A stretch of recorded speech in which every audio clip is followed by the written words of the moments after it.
กาสบายดีเนาะสบายดีสวัสดีมื้อนี้น้องออนสิพาทุกคนไป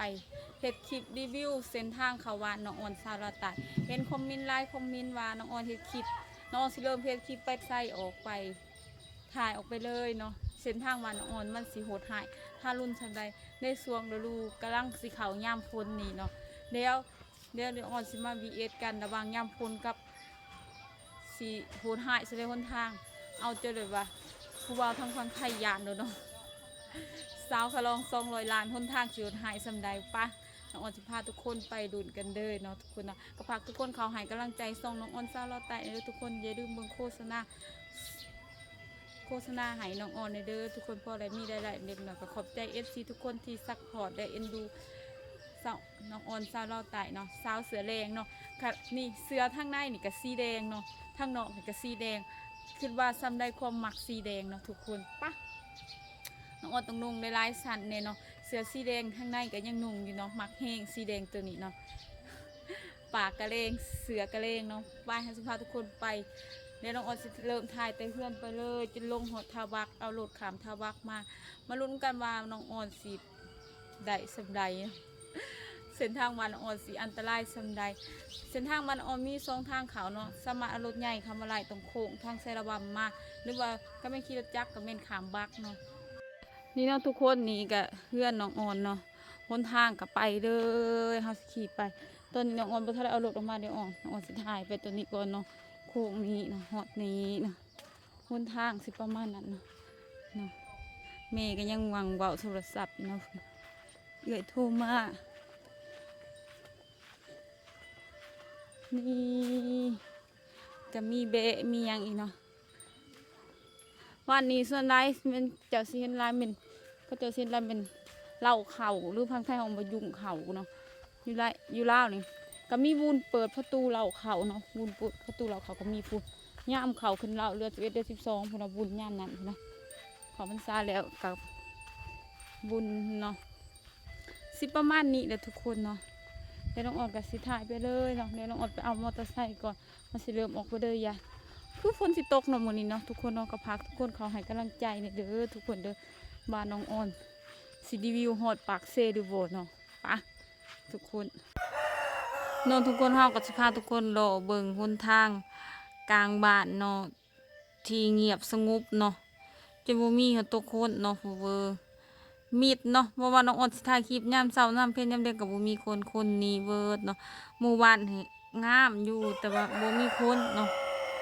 ขี่ไปผู้ขนาดหนทางฝนบ่ตกลำเทือสองเทือซื่อๆได้ยังเดิมมีคุมนะเอาขี่รถไปเนาะก็เจอเขาเจ้าขับรถไถนาเดินตามมาเนาะนี่ก็ผ่านไปเดี๋ยวปึ๊ดหนึ่งว่าก็ไปก็ขี่ไปเรื่อยๆเนาะขี่ไป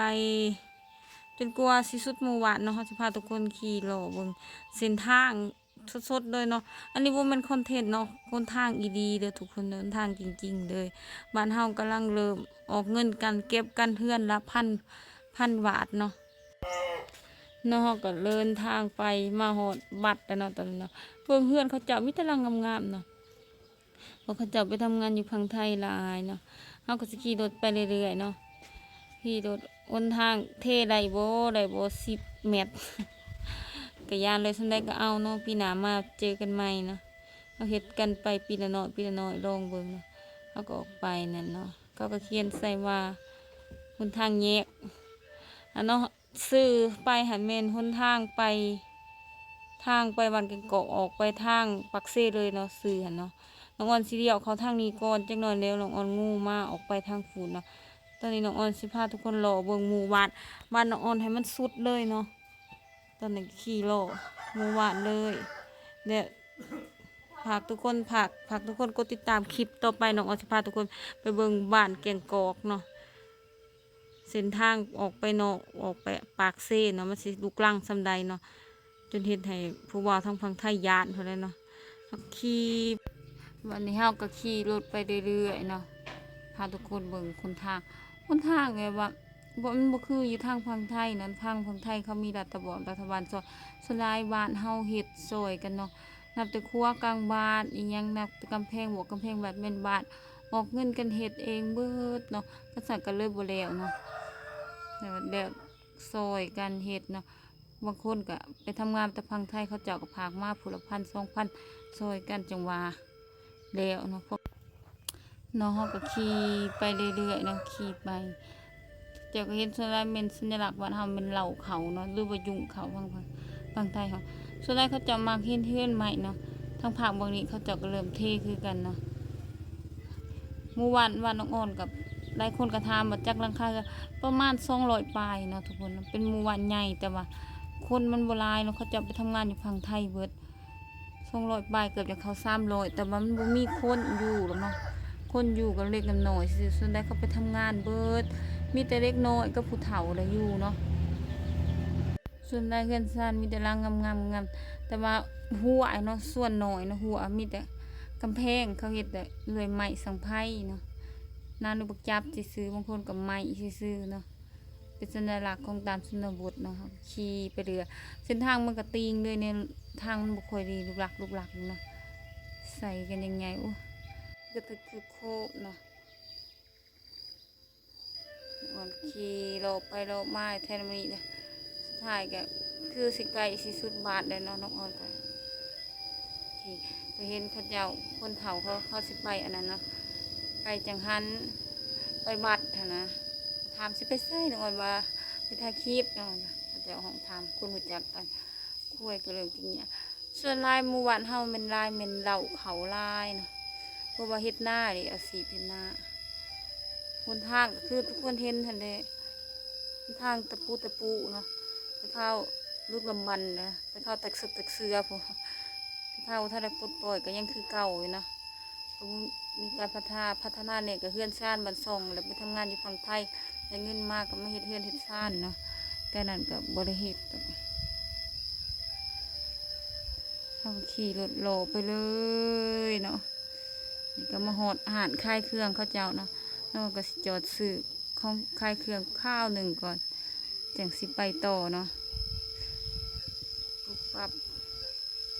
จอดปุ๊บซื้อน้ำกินข้าวหนึ่งเนาะขี่รถมาต่อเนาะก็เริ่มมีห้างออกมาเนาะบ้านห้างแห้งออกมาเลยเนาะส่วนไรบุคคลมีคนเนาะมันกลายเป็นบ้านห้างเนาะเขาจะไปทำงานอยู่ฝั่งไทยเวิร์ดเนาะพาทุกคนหล่อหมู่บ้านเนาะกลายเป็นบ้านห้าง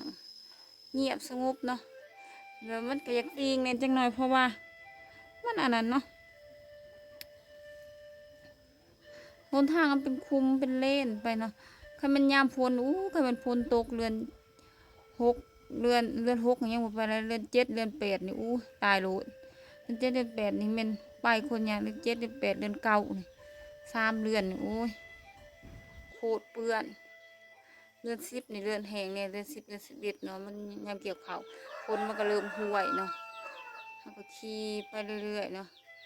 ใกล้ที่สุดบ้านแล้วนะทุกคนนะก็พากทุกคนขอให้กำลังใจในเด้อทุกคนเพื่อน้องอ่อนมีหลายๆเด็กน้อยนะขอบใจFCทุกคนในรายที่เป็นดูเลยอีตุนเด็กหน่อยตาลำๆเนาะส่วนรายกับเป็นเพื่อนใหม่ในบ้านเฮาเนาะเขาจะก็เริ่มสร้างสาพัฒนาเนาะบ้านส่วนรายก็เงียบนะเขาจะไปไทยเนาะว่ามีทุกคนเนาะคือเป็นบ้านห่างเนาะสำหรับพาทุกคนมาหล่อบ้านห่างซื่อๆนะว่ามีทุกคนพวกมึงน้อยนักแล้วสิมีคนอย่างน้องอ่อนถ่ายคลิปเห็นบ่2-3คนน้องเฮาก็สิประมาณนี้เนาะไก่สิโลสุดหวานเลยเนาะทุกคน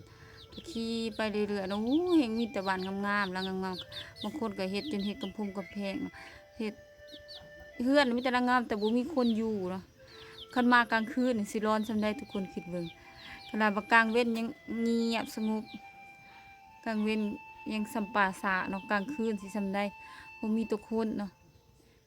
แบบว่าเข้ามาแต่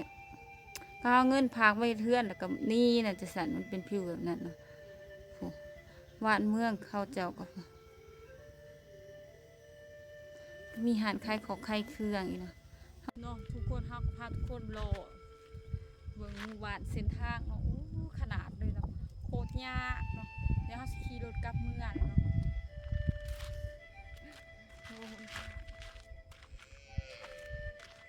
จนดำเบิดเนาะ